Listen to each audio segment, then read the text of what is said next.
ঘুমাইছে কই? আপনারা ঘুমিয়ে গেছে?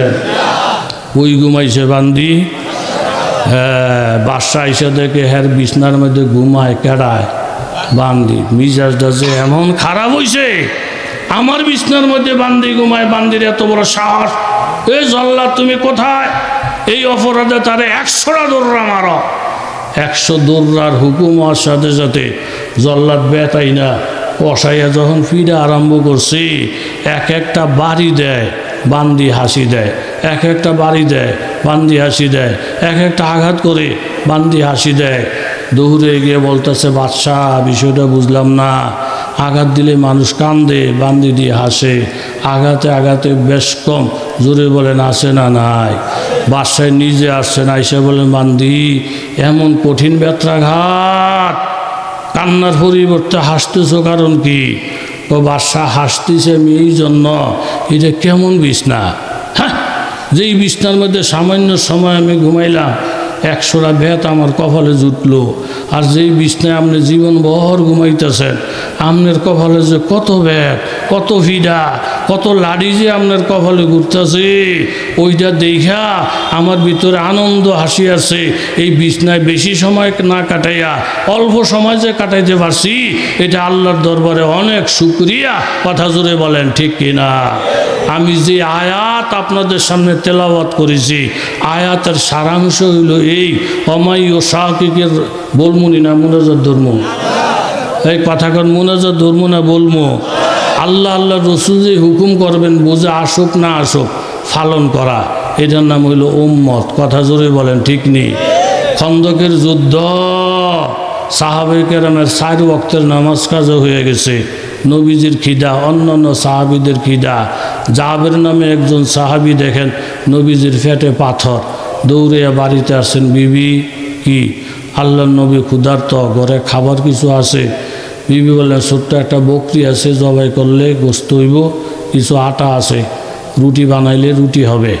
এইটুক খোঁজখবর লইয়া সাহাবি গেলেন নবীজির দরবারে, ইয়া রাসূলুল্লাহ অল্প কিছু গোস্ত, অল্প কিছু রুটি।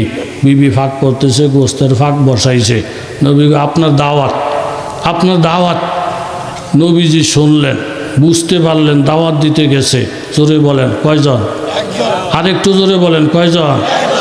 নবী সাহাবীরে দাঁড়া করাইয়া এইভাবে একটা আলান দিলেন, ও খন্দকবাসী, বুখারী শরীফের রাওয়ায়াত 1000 লোক, তোমরা কয়জন? বলে হুজুর আমরা 1000।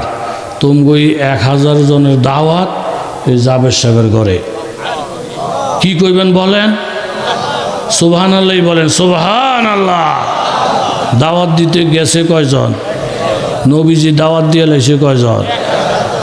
হ্যাঁ, আর বেশি বোঝার দরকার নাই। আমরা যদি ওইটাম, উপায় বুদ্ধি আসিল না, একটা দৌড় দিয়েছে বাড়িতে, হাইসে কই বিবি নবীরে বুঝাইয়া সুজাইয়া বললাম যে হুজুর অল্প অল্প আটা, অল্প গোস্ত, আপনার দাওয়াত। নবীজি 1000 মানুষ দাওয়াত দিয়ে লাইছে। আমাদের দেশের মেয়ে লোক হইলে আধা ঘন্টা হুজুর করে গাইলেই তো, আধা ঘন্টা হুজুর গো খাইছো তুই, একজন গেলে 5 জন, 5 জন গেলে 25 জন, লন আমরা ঘর তালা দিয়ে হল হয়ে জায়গা। এই খাইছোতের মেয়ে লোক আসে না? না। বিবি ডাক দিয়ে বলেন, স্বামী আমার পেরেশানির কোনো কারণ নাই, একজন দাওয়াত দেওয়া হইল আমাদের সিদ্ধান্ত, উম্মতের কথা মাইনা মাইনা চলতে হবে, এটা নবীর উপরে ফরজ না। কিন্তু নবী যদি কোনো হুকুম দেয়, বুঝে আসুক চাই না আসুক, ওইটা মাইনা মাইনা চলা প্রত্যেকটা উম্মতের উপরে ফরজ হয়ে যায়। জোরে বলেন সুবহানাল্লাহ। ইয়াউমা লা ইউখজিল্লাহুন নাবিয়্যা ওয়াল্লাযীনা আমানু মাহু নূরুহুম ইয়াসা বাইনা আইদিহিম ওয়া বিআইমানিহিম ইয়াকুলুনা রাব্বানা আতমিম লানা নূরানা ওয়াগফির লানা ইন্নাকা আলা কুল্লি শাইইন কাদির। সূরাতুত তাহরিম 28 পারা। বিবি স্বামীরে কোরআনের আয়াত শোনায়। নবী গো ওই দিনের কথা আপনি মনে করেন যেই দিন ইজ্জতওয়ালা মানুষ ইজ্জত হারাবে, অনেক সুখী সুখী মানুষ দুঃখের সাগরে হাবুডুবু খাবে।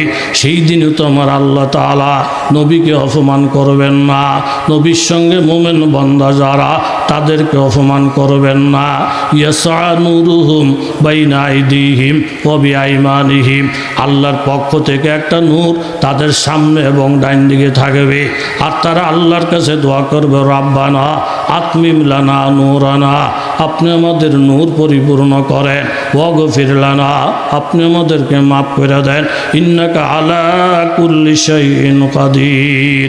বিবি বললেন, স্বামী গো আমার, একজন দাওয়াত দেওয়া আমাদের সিদ্ধান্ত, আমরা হইলাম উম্মত, উম্মতের কথা মানা নবীর উপরে জরুরি না। 1000 জনের দাওয়াত, এটা হলো নবীর ফয়সালা, নবীর ফয়সালা মাইনা নেওয়া প্রত্যেকটা উম্মতের জন্য ফরজ হয়ে যায়। যদি বলেন সুবহানাল্লাহ। মাইনা নেওয়াটা সহজ না কঠিন? আসলে 11টা বাজে গেলে আমি বয়ানের মন নাই, আপনাকে একটু ঘুম ঘুম ভাবিরা স্বাভাবিক। হ্যাঁ কিও আর একটু বলবো? তৌফিকের মালিক জোরে বলেন কে?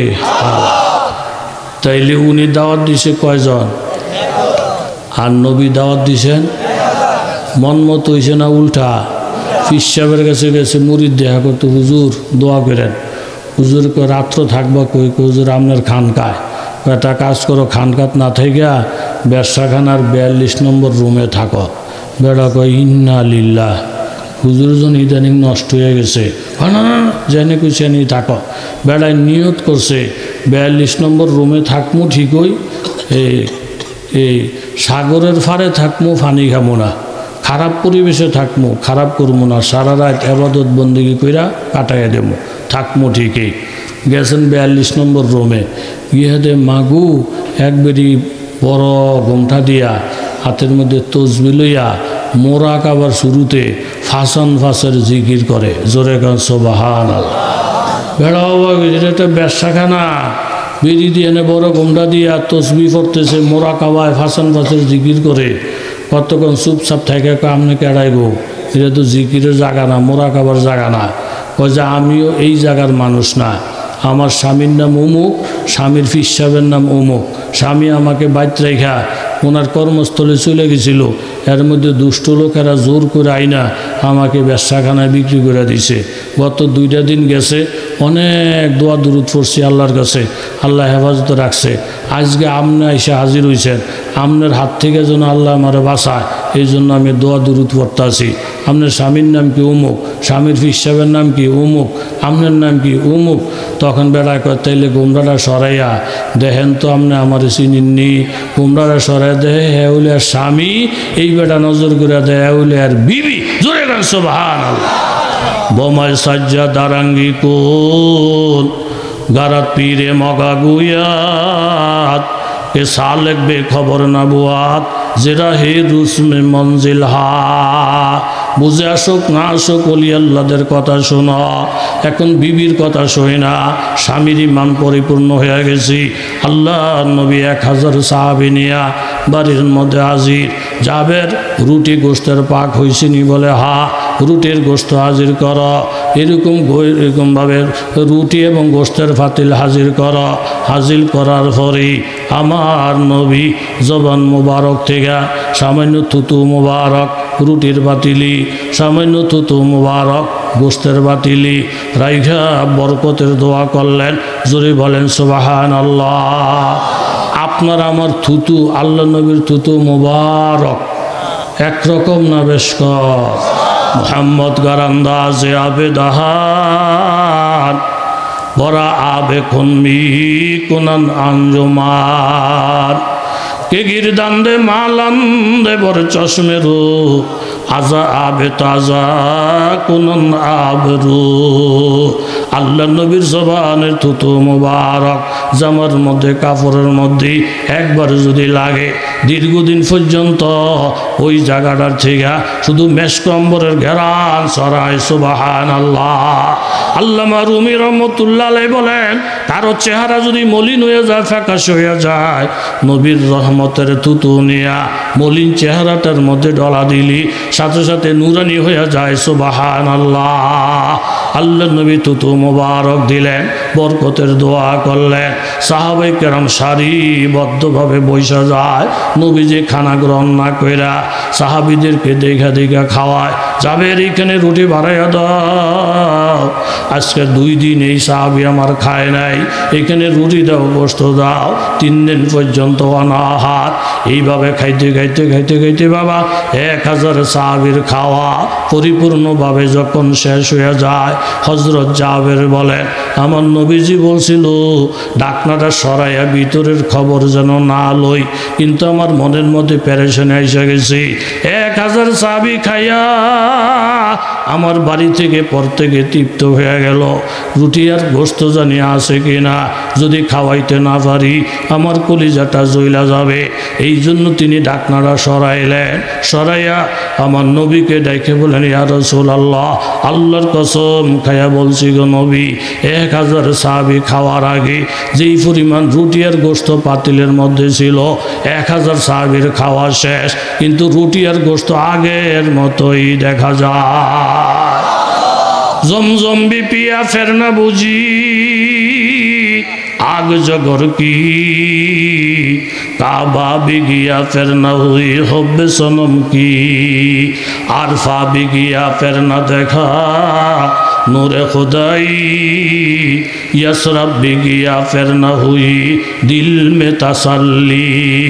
এই জন্য বাবা বলতেছিলাম, আল্লাহ তাআলা নবীকে বললেন, নবী আমার আপনি ইবাদত নিয়ে আমার কাছে আসেন, উম্মতদেরকে বলে দেন ইবাদত থাকবে যেখানে শান্তি, রহমত এবং বরকত, 3 জিনিস থাকবে সেখানে। ইবাদত নাই, শান্তিও নাই, রহমতও নাই, বরকতও নাই। জোরে বলেন ঠিক কিনা? আলহামদুলিল্লাহ, জাযাকাল্লাহ। আপনারা অনেক ধৈর্য ধরছেন, অনেক আলেম ওলামা আছে। এই মরহুম হাফিজুল্লাহ সাহেব রহমতুল্লাহ আলাই, উনি মাদ্রাসার মোতাল্লি, ওনার চেষ্টায় সর্বপ্রথম উদ্যোগে আজকে এই বিশাল বড় প্রতিষ্ঠান। কথা জোরে বলেন ঠিক কিনা? আমার জানা মোতাবেক ওনার জীবদ্দশায় এমন কোনো গরিব মিসকিন, এমন কোনো অসহায় লোক ছিল না যারা হাফিজুল্লাহ সাহেবের কাছে আসলে কিছু না কিছু দেওয়া ছাড়া ফিরে দিয়েছেন। এমন ইতিহাস খুব বিরল, খুব কম। কথা বলেন ঠিক কিনা? আজকে ওনার রেখে যাওয়া মাদ্রাসা আপনাদের সামনে দাঁড়িয়ে আছে। এরকম এক